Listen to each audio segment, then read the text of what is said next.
When I was a freshman in undergrad, I joined a pretty big organization, and it was competitive to get into, so I was super excited when I actually made it through the application process somehow. And after the first couple weeks passed, I realized it was a pretty dark time for the leadership. We had leaders who tended to make questionable decisions without consulting general members, and all around just wasn't a positive atmosphere at all. I wanted to quit, and actually plenty of people did. Leadership guru T.J. Sullivan wrote a book about motivation in student organizations called Motivating the Middle: Fight Apathy in College Student Organizations. He speaks about it all across the nation, and he's really got it down. If you get a chance, I highly encourage you to read it. Basically, TJ splits up membership in organizations in 3 different ways.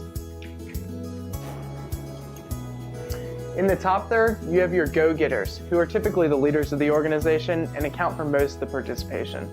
They're the ones at most events, speaking in front of meetings, and who get really disappointed if the organization isn't performing as it should. If you're taking notes on this video, you're probably in the top third. Can you press 1 for me real quick? The bottom third is the direct contrast to the top third. These are students who are generally disengaged, they publicly criticize the group and its leadership, and rarely show up for meetings. Or if they do, they don't participate or are disruptive. This is the most frustrating thing possible for a top third member. I mean, how could they possibly not want to be more involved? You know that organization I was telling you about? Right after joining, I slipped into what most consider the bottom third of the bottom third. I skipped meetings, I didn't pay dues, and pretty much did the bare minimum to skate by. Then you have the middle third. These students are the ones who join because they love the cause or people and are willing to participate if it's for the good of the group.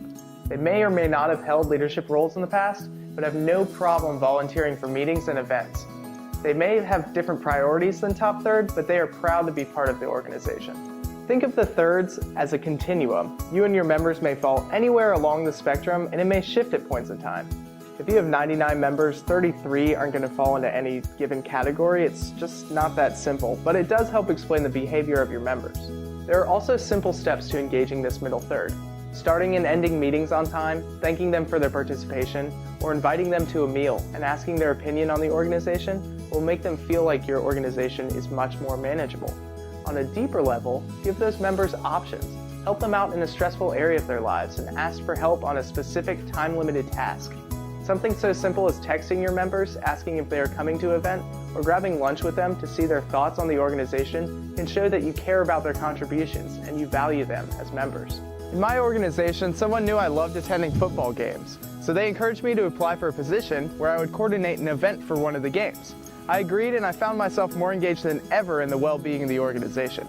All of a sudden, I was able to see how important it was for every member to contribute, even if it was just their attendance at meetings.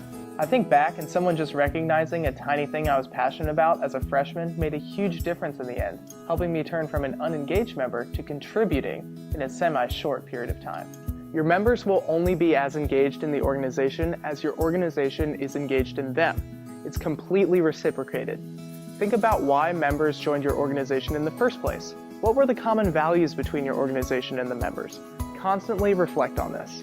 With every big decision, you want to make sure that it falls in line with the values of your members. We talk a little bit more about this in our mission, vision, and values video. What's the secret to keeping members? Focus on that middle third. Shift focus from trying to save the bottom third. Most of the time, they've already made up their minds to not participate, but the middle third is just waiting for you to ask. You're not necessarily asking them to volunteer at events, but even just asking for their input or opinion on things can make a huge difference. They will feel valued and will want to engage in more opportunities. So key in on your middle third. They'll be your biggest allies and make your organization so much happier and healthier. Speaking of healthier, kind of like a Pop-Tart. The most important part is in the middle.